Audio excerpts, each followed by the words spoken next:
우리 양 목사님이 설교한 지가 한 넉 달쯤 됐죠. 저도 양 목사님의 설교를 통해서 도전도 많이 받고 은혜도 많이 받습니다. 이제 조금 더 여러분들이 익숙해지면 더 좋을 것 같아요. 연말이 되면 이제 목사가 젊었을 때에는 이제 성탄, 그다음에 마지막 주일, 송구영신, 신년 예배들이 겹쳐서 설교하기가 좀 벅찼던 시간들이 있습니다. 그래서 제가 그 중에 하나는 내가 선택해서 말씀을 전해야 되겠다 생각이 있었고, 또 한 가지는 2025년 시작도 제가 했으니까 마지막 설교도 하면 좋겠다, 이런 마음을 갖고 오늘 여러분과 함께 말씀을 같이 나눕니다. 이제 은퇴하고 원로 목사가 되니까 사람들이 의외로 많이 물어봅니다. 뭐라고 물어보냐 하면은 시원합니까? 섭섭합니까? 어떤 분들은 자기가 아는 것처럼 시원하시죠? 또는 섭섭하시죠? 이렇게 물어보는 분들도 많습니다. 근데 그럴 때마다 내 감정은 뭘까? 답은 시원도 아니고 섭섭도 아니더라고요.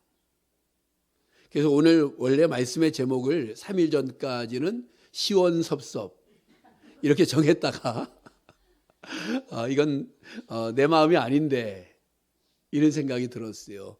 2025년 이제 3일뿐이 안 남았습니다.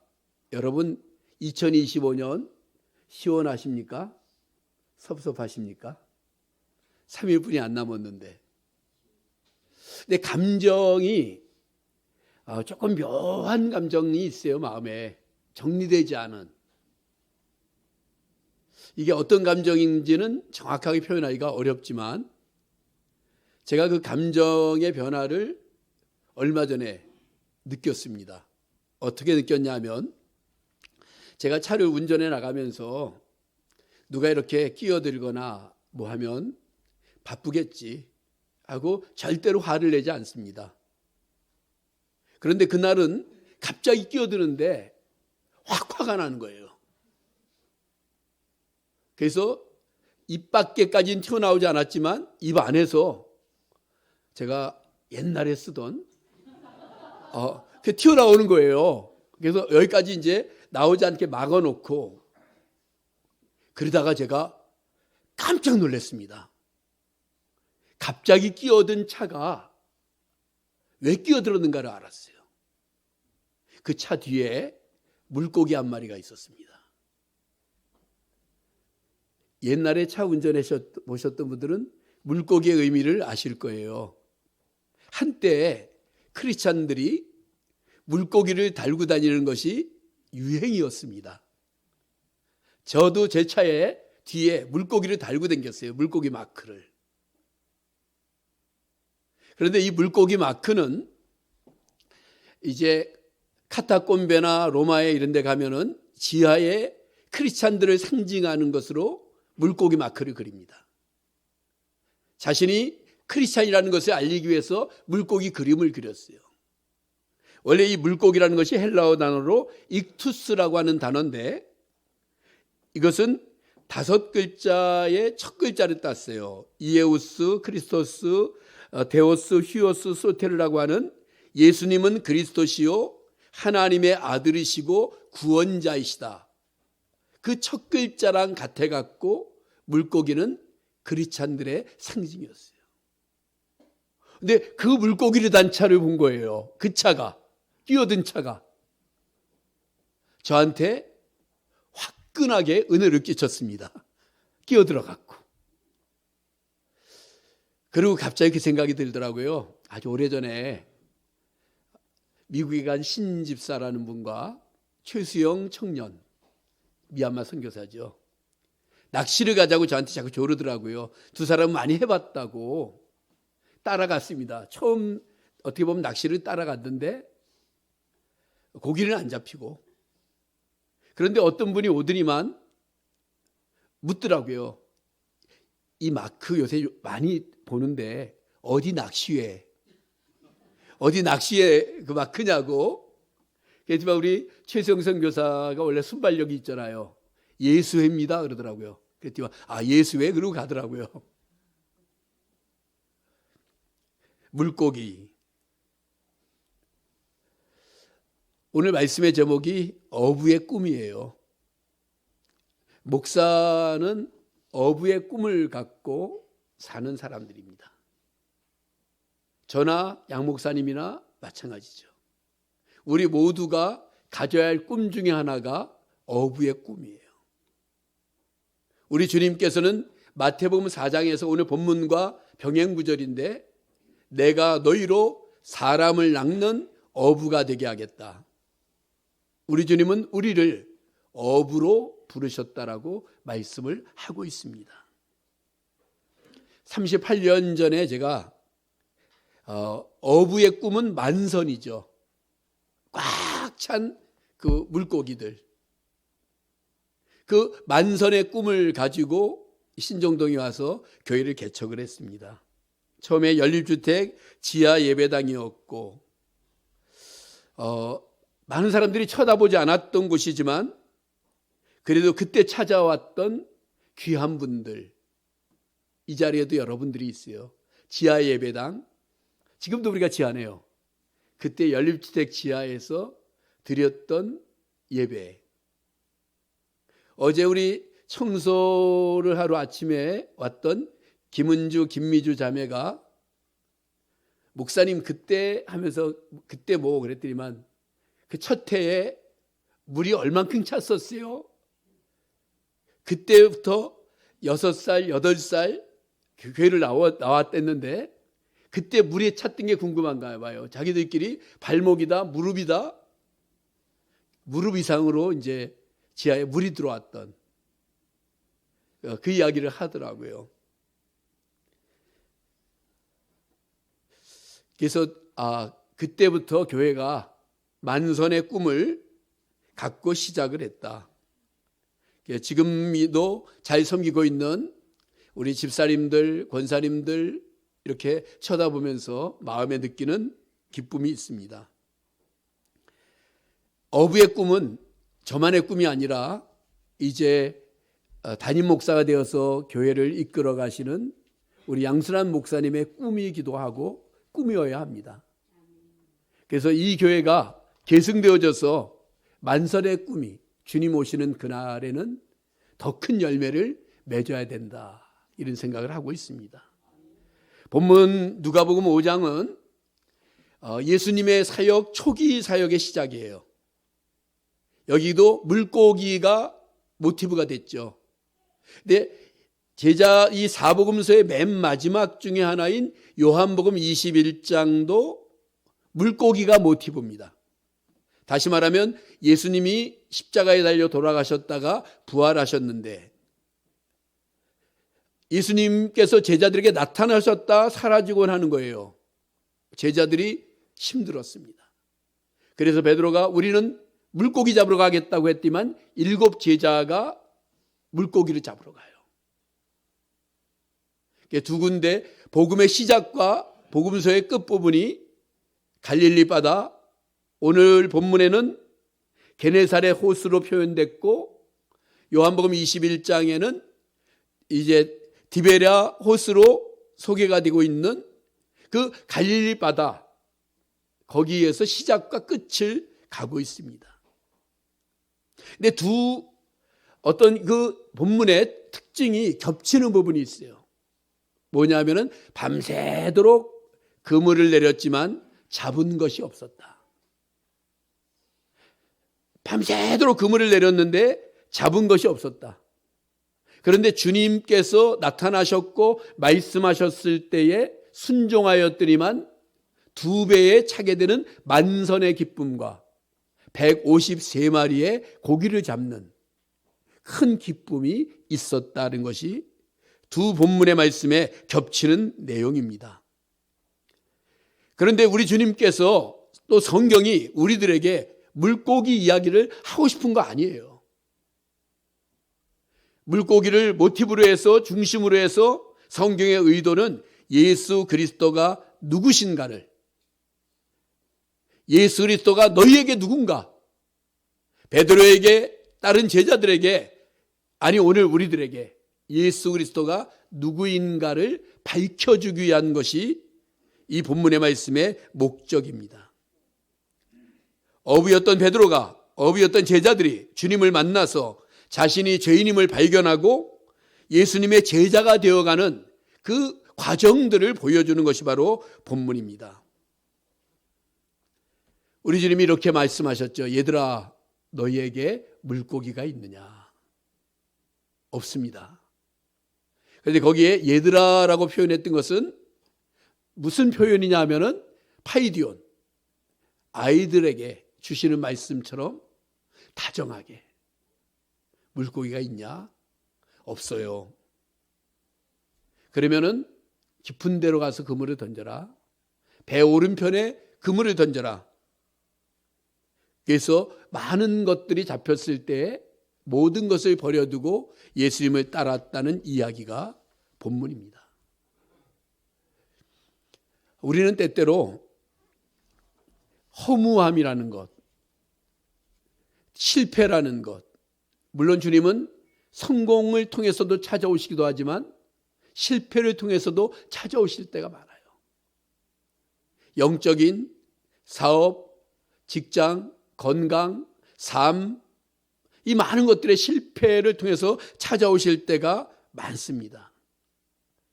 오늘 게네사렛 호수라고 표현했는데 이 뜻은 풍요의 정원이라는 겁니다. 이스라엘 땅이 그렇게 풍요한 땅은 아니에요. 근데 이 지역은 풍요한 곳이다라고 해서 게네사렛 호수라고 불렀고, 때때로 갈릴리 호수, 디베라 바다, 디베라 호수 이렇게 많이 불렀습니다. 어떤 식물도 잘 자라고 호수에는 물고기가 풍성했습니다. 그런데 그날 이상한 일이 생겼어요. 뭐가 이상합니까? 평상시와 다른 것을 이상하다고 표현하죠. 딴 때라면 제법 꽤 많이 고기들을 잡았을 텐데 그 밤에는 고기가 어디로 갔는지 한 마리도 잡히질 않았어요. 밤새도록 잡히질 않았어요. 만선이 아니라 빈배였어요. 그때 우리 주님께서 그들을 찾아오신 거죠. 아주 이상한 밤이었습니다. 노련한 어부들, 고기 잡는 선수, 초보자나 아마추어가 아니었어요. 그물을 아무거나 쥐어진 것도 아니고, 아니란 마음을 가졌던 것도 아니고, 팀워크가 모자랐던 것도 아니고, 잘못된 판단도 아니고, 다른 일에 인해 에너지를 쏟은 것도 아닌데 안 잡혔어요. 어떤 사람은 이럴 때 이런 표현도 씁니다. 이것이 인생이다. 기분 나쁜 말이죠. 노력하면 얻는 게 있어야, 땀 흘리면 결실을 얻어야, 그것이 인생이다가 맞는데, 인생을 많이 살아본 사람들의 얘기는 이것도 인생이다. 애쓰고 수고하고 땀 흘리고 노력했고 분명히 뭔가를 얻을 거라고 생각했는데 얻지 못한 것도 인생이다. 2025년도 우리는 많은 것들을 기대하고 출발했는데 지금 연말이 다 됐는데 얻지 못한 분들도 있잖아요. 그것도 인생이다. 그렇게 위로하고 갈 것인가. 그런데 우리 주님께서 바로 그 아침에 찾아오셨죠. 부활하신 예수님 앞에서 답답함을 가지고 디베라 바다에 갔던 7 제자도 밤새도록 그물을 내렸지만 고기를 잡지 못했을 때 그날 찾아오셨죠. 그들의 머릿속에는 3년 전이 생각이 났을 겁니다. 오늘 본문에서 우리가 초점을 맞춰야 되는 것 중에 하나는 어부가 목수의 말을 들었다. 이게 중요한 초점이에요. 어부가 노련한 선배 어부의 말을 듣는 것은 당연한 것인지도 몰라요. 그런데 어부가 목수의 말을 들었다. 이제 우리 양 목사님이 목회를 시작했잖아요. 저는 이제 목회를 어떻게 보면은 수십 년 하고 졸업하고 그러면 어떻게 해야 되겠어요? 선배 목사의 말을 잘 들어야 되겠죠. 그런데 여러분, 선배 목사의 말을 듣는다고 꼭 고기가 잡히는 거 아니에요. 우리가 들어야 될 것은 뭘까요? 목수의 말이지만 주님의 말씀을 들어야 돼요. 양 목사님도 마찬가지. 선배가 도움이 될 수도 있지만 선배의 말이 진리는 아니에요. 우리가 인생을 살아갈 때 다 그렇습니다. 경험자의 말, 노련한 사람의 말, 그 다음에 선생님의 말, 부모의 말씀 다 들어야 되는 거 중요하고 알지만 맞지만 그게 100%는 아니다. 듣지 말라는 의미가 아니고, 오늘 어떤 내용이 나오냐면 예수님께서 많은 사람들을 모아놓고 말씀을 하셔요. 그러다가 갑자기 베드로의 배에 올라타셨어요. 그리고 베드로 한 사람을 지목해서 이렇게 말씀하셔요. 깊은 데로 가서 그물을 내려 고기를 잡으라. 그러니까 말씀은 보편적으로 많은 사람에게 들려오는 말씀이 있어요. 은혜로운 말씀들. 그런데 어떨 때 나 한 사람을 향한 말씀이 있어요. 오늘 베드로에게 깊은 데로 가서 그물을 내려 고기를 잡으라는 것은 베드로 한 사람에게 주는 아주 강력한 그런 말씀이었어요. 그때 베드로가 이렇게 대답하죠. 밤이 맞도록 수고하였으되 잡은 것이 없습니다. 그러나 말씀에 의지하여 내가 그물을 내리겠습니다. 이것은 베드로의 어떤 신앙, 용기, 결단을 의미하는 것이 아니에요. 아직 베드로는 지금 초보예요. 신앙의 초보. 예수님 두 번째 보는 거예요. 그런데 어떻게 베드로가 말씀에 의지하여 이렇게 이야기했을까요? 3년 후에 배 오른편에 그물을 내려라 하면 신나서 내렸을 거예요. 그땐 초보자가 아니에요. 여긴 초보거든요. 근데 어떻게 내릴 수 있었을까? 말씀에 의지하여. 에피테토 프레마티슈라고 하는 당신이 말씀하셨다는 이 사실이 나에게 명령했다. 하나님의 말씀이 어떨 때는 나에게 강력하게 큰 폭탄처럼 명령할 때가 있어요. 해라. 해야 된다. 반드시 이런 명령이 우리에게 주어질 때가 있어요. 이럴 때는 순종해야 돼요. 이게 흔한 것은 아닙니다. 저도 예수 믿은 지 55년, 교육자 생활 50년을 했지만 10번 미만의 강력한 하나님의 소리를 들었어요. 이건 해야 돼.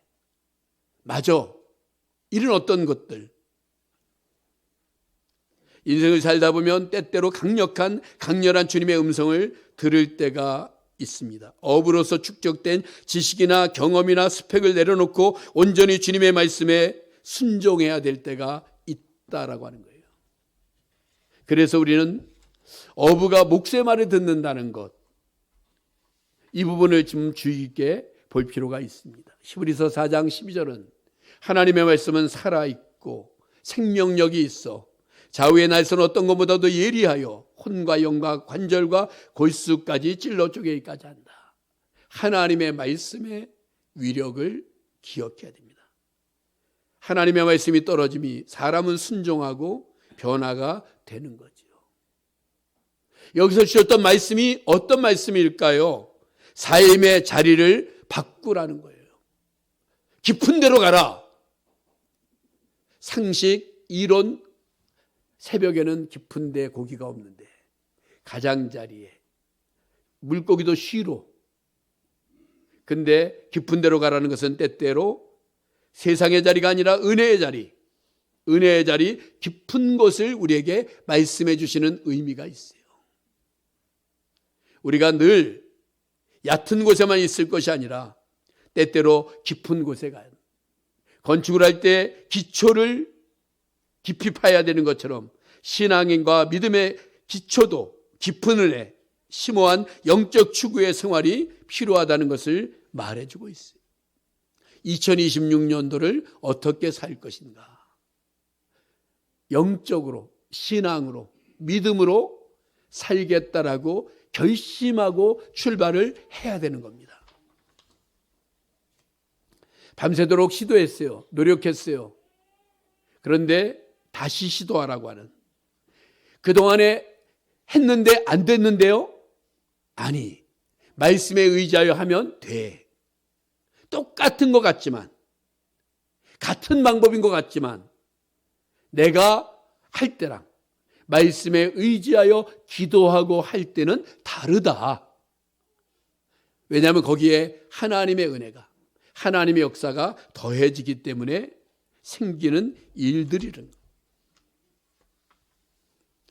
그러다 보니까 순종하였더니만 만선의 기쁨, 2배에 가득 찼고 153마리의 물고기가 잡혔고, 거기서 모나미 153 얘기도 나오고 그러죠. 그래한즉 고기를 애운 것이 심이 많아 그물이 찢어졌다. 여기 이 내용은 무엇입니까? 바로 고백이 필요한 거예요. 익투스. 예수님은 그리스도시요 하나님의 아들이시요 구원자시라고 하는 그 물고기를 통한 고백이 필요한 거죠. 여기서 베드로가 어떤 고백을 합니까? 주여 나를 떠나소서 나는 죄인입니다. 이런 고백을 해요. 와, 주님은 갈릴리 바다에 물고기를 아시나 봐. 보셨나 봐. 그러면 나를 보시네, 나를 아시네, 이것에 대한 깨달음이 생긴 거예요. 나를 떠나십시오. 나는 죄인입니다. 그 고백을 하는 거죠. 만선의 기쁨. 우리 광영교회는 여지껏 그래왔지만 앞으로도 예수 그리스도로 가득 차야 됩니다. 이것이 무슨 뜻입니까? 사람들의 모임은 사람을 자랑하지만 교회는 예수님에 대한 자랑으로 가득 차야 된다는 거죠. 예수님이 하셨습니다. 바로 이것이 오늘 우리에게 필요하다는 거예요. 나중에 베드로가 주는 그리스도시요 살아계신 하나님의 아들이십니다라고 했을 때 너의 신앙 고백 위에 내 교회를 세우겠다라고 말씀하셨죠. 예수 없는 성공은 때때로 허무합니다. 인생의 자랑거리는 될 수 있지만은 솔로몬의 고백처럼 헛된 것일 수도 있어요. 우리는 만선의 기쁨을 누려야 되지만 예수 안에서의 만선이 필요하다는 겁니다. 예수님이 시몬에게 말씀하셨죠. 이제후로는 네가 사람을 취하리라. 사람을 낚는 어부가 되게 하겠다고 말씀하셨어요. 베드로는 원래 작은 돌덩이라는 뜻을 갖고 있는데 신앙 고백 위에 페트라, 큰 바위가 되게 하겠다고 말씀하시기도 했죠. 제가 요즘 이제 다른 곳에 가서 설교를 많이 했습니다만은 때때로 이제 다른 교회 설교할 때 예전에 우리 교회에서 했던 설교 갖고 나가면 되니까 설교 준비를 별로 안 하고, 그러니까 시간들이 많아졌어요. 책들을 보게 되는데 갑자기 손에 책 한 권이 주어졌어요. 노인과 바다. 노인과 바다라는 책이 주어졌습니다.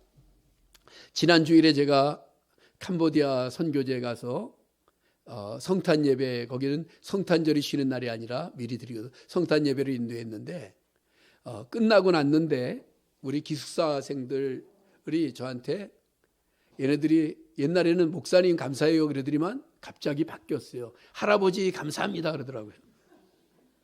그러니까는 선교지에 있는 선교사님은 목사님이고 나는 할아버지로 부르기로 정했다는 거예요. 노인. 노인과 바다가 손에 잡혔어요.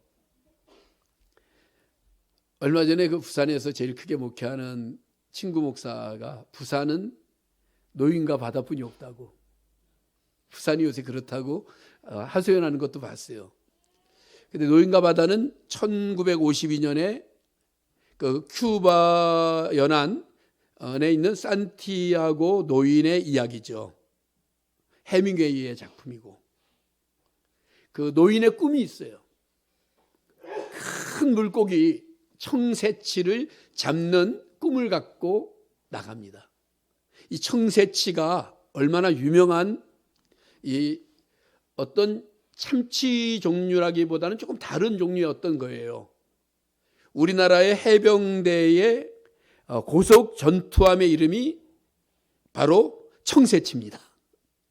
그 정도로 날카로운 부리를 가지고 있는 여러분이 다 알고 있는, 어렸을 때 봐서 지금 기억 잘 못하는 84일 동안 이제 고기를 잡으려고 했는데 실패했어요. 80일이면 세계 일주도 할 수 있고, 요즘에 8484 해갖고 제 머릿속에 보니까 뭐 기안 84? 뭔지 모르는데 막 들어오더라고요. 하여튼 84일 동안 실패를 했다가 85일째 되는 날 엄청나게 큰 청새치가 걸렸어요. 와, 대박이다. 그랬는데 청새치와 더불어 상어떼들이 달려들어서 이제 그 청새치를 뜯어 먹는 거예요. 사투리 벌립니다. 너무 힘들고 어렵게. 근데 사람이 상어를 어떻게 이겨요? 살점들을 다 뜯어 먹었어요. 뼈만 남았어요. 그리고 어떻게 보면 청새치의 머리통만 갖고 돌아옵니다. 허무함이 컸겠죠. 청새치를 사료에 지키지 못해서가 아니라 그의 삶이, 그날의 처참한 투쟁이 이제는 마지막일지 모른다는 노인의 감정이 느껴졌던, 그래서 그는 거기서 허무함을 이야기하죠. 근데 그 소설의 반전은 끝내 비관적이었던 그 노인에게 그를 믿고 응원하는 소년이 하나 있어요. 그 노인을 믿고 응원하는 소년이 한 사람이 있습니다. 이 소설에 숨겨진 매력이죠. 노인을 끔찍하게 존경하고 사랑하는 소년이 있어요. 모든 것을 포기하려던 노인에게 다시 꿈을 꿀 수 있도록 힘을 주는 그 소년이 했던 말이 그겁니다. 그 창날 같은 주둥이는요, 나 다 없다 그러니까 창날 같은 주둥이는요, 그 표현이 바로 노인에게 꿈을 주는 그런 표현입니다.